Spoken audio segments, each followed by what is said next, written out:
Assalamualaikum warahmatullahi wabarakatuh. Bismillahirrahmanirrahim. Alhamdulillahirabbil alamin. Pemirsa, bertemu kembali dengan saya Zainal Abidin. Ya.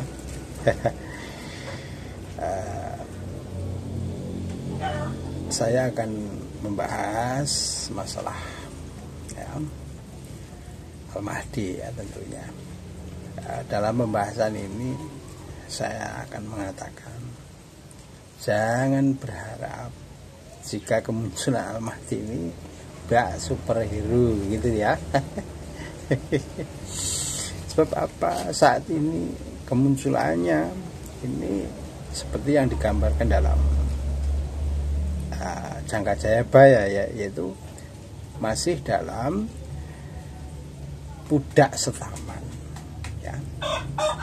Artinya apa? Artinya masih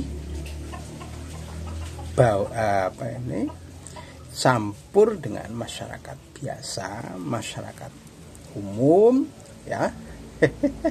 Atau bisa dikatakan mutiara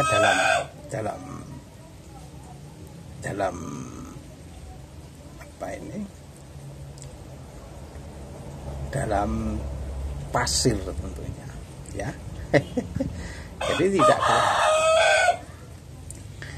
tidak kelihatan kalau dia itu Al-Mahdi semacam itu.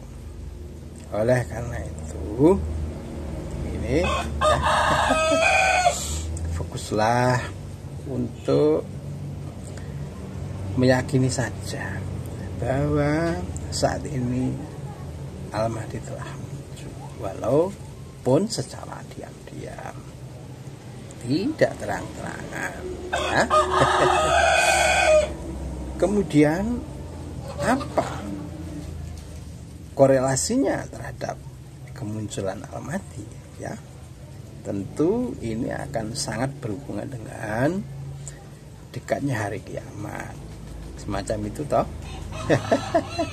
Ya, jika kemunculan Al-Mahdi ini berhubungan dengan dekatnya hari kiamat, tentu ini merupakan kabar yang menakutkan tentunya ya. Oleh karena itu kembalilah ke jalannya Allah sebelum pintu taubat tertutup, tentunya seperti itu. Karena itu kabar-kabar yang saya katakan ini merupakan upaya atau peringatan terhadap sampean agar cepat kembali ke jalannya Allah, macam itu ya. Oleh karena itu sudah sering saya katakan bagaimana caranya kembali ke jalan Allah itu. Kalian harus mempelajari Al-Quran itu loh ya. Dengan sebenar-benarnya makna ya, paling tidak pemahaman yang mendekati apa yang dipahami oleh Kanjeng Rasul itu loh. Jadi bukan pemahaman yang dipaksakan atas argumen asumsi sampean ya. Oleh karena itu jika sampean hanya memahami Al-Quran ini dengan argumen yang mencocokkan, yang menyenangkan saja menurut keinginan sampean, saya sangat yakin ini akan akan tersesat jauh tentunya, dan tidak merasa. Ini yang paling bahaya tentunya ya. Oleh karena itu sebelum pintu taubat tertutup ya, marilah sampean cepat kembali ke jalannya Allah.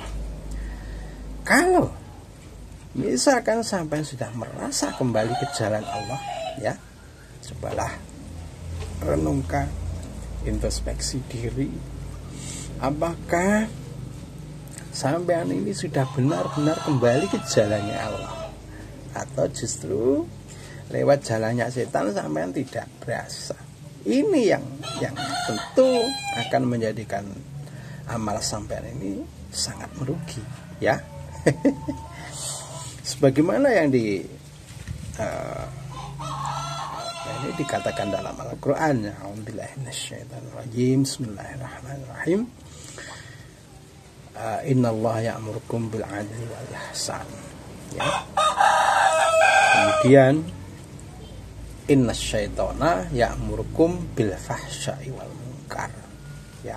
Ini saya comot ayatnya, ya, walaupun nggak komplit, ya, tapi intinya seperti itu, bahwa Allah ini, jalannya Allah itu memerintahkan kepada umat manusia atau seluruh alam ini, ya, untuk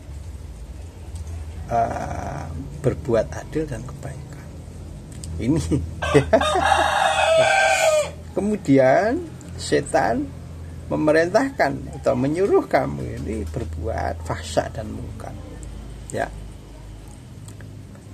kemungkaran dan keburukan tentunya, semacam itu. Lalu introspeksinya bagaimana? Ya, ukur saja, sampean sudah masuk ke pintunya yang Allah menyuruh adil dan kebaikan, atau justru perbuatan sampean yang sampean lakukan ini mengarah ini jalannya setan, ya. Ini kalau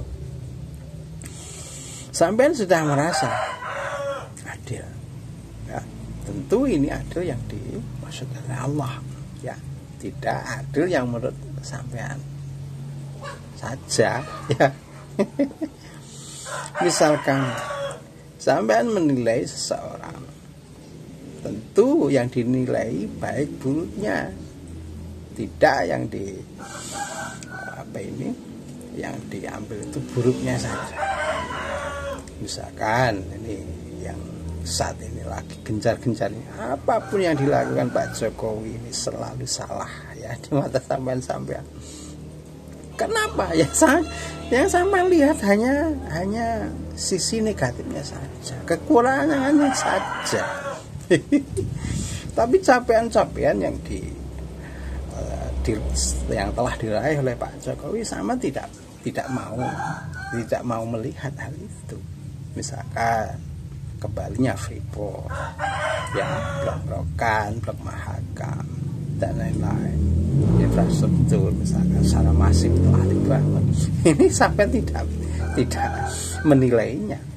Lalu yang sampai nilai yang kekurangannya saja, misalkan penambahan hutang, dan itu pun sampai hanya memaksakan, ya, seolah-olah Indonesia ini sudah terbebani hutang dan tidak kuat mencicilnya, ya, seperti itu. Itu sampai narasikan seolah itu kebenaran, dan seolah-olah untuk melegalkan bahwa makar terhadap Pak Jokowi itu harus, ya. Semacam itu. Ini apakah ini adil menurut Allah, atau hanya adil atau persepsi sampean atau asumsi sampean terhadap penilaian terhadap Pak Jokowi? Kenapa? Sampean hanya menilai keburukannya saja, dan itu pun sampean hanya mengasumsikan dari narasi penggiringan opini, sama sekali tidak adil, ya. Menurut Allah, saya yakin. Kemudian jika Pak Jokowi katakanlah nawacitanya masih dijalankan dan belum berhasil, sudah sampai caci, ya. Kemudian bandingkan dengan sampean menilai gubernur yang seiman itu ya, mana janji-janji yang telah dikerjakan, telah dipenuhi itu mana ya. Toh karena kecintaan sampean terhadapnya ya, keberpihakan sampean terhadapnya, apapun yang dilakukan selalu sampean benarkan. Apakah ini adil menurut Allah ya? Ukurannya Allah ya. Karena penilaian apapun menurut sampean, sebaik apapun penilaian sampean terhadap orang, jika Allah tidak menilai baik terhadap orang itu, tentu itu tidak akan menjadi amal baik tentunya ya toh. Demikian sebaliknya, jika pun sampean menolak, mengintimidasi,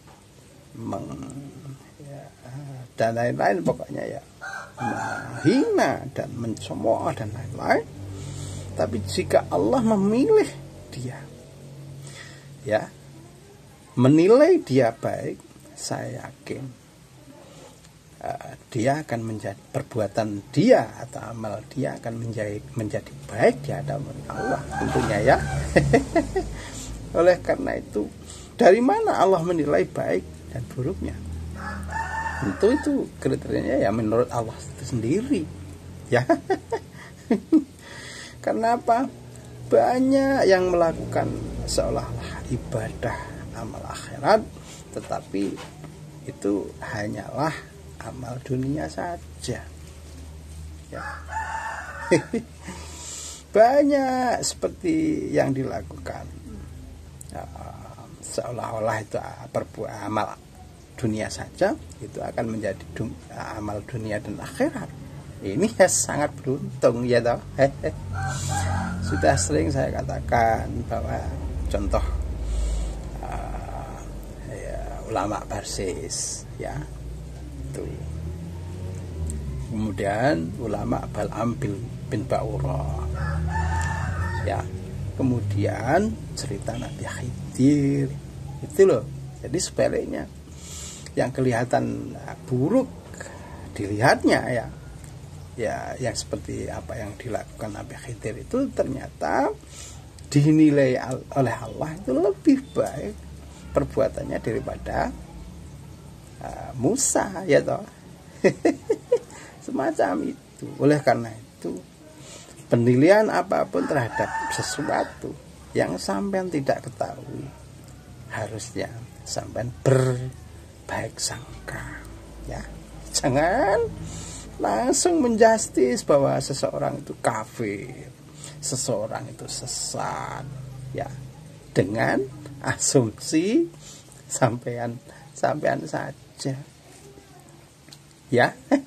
Bahkan sampean sendiri terhadap Al-Qur'annya belum tentu sampean tahu bahwa bahkan ajaran yang pokok dalam Islam itu sebenarnya ajarannya ya Al-Qur'an itu. Dasarnya adalah Al-Qur'an itu ya. Oleh karena itu, yakinlah bahwa pengutusan Al-Mahdi saat ini masih dalam pudak setaman. Artinya masih bercampur dengan masyarakat biasa, walaupun dia sebenarnya dipilih oleh Allah menjadi Al-Mahdi itu loh mas, maksud saya ya.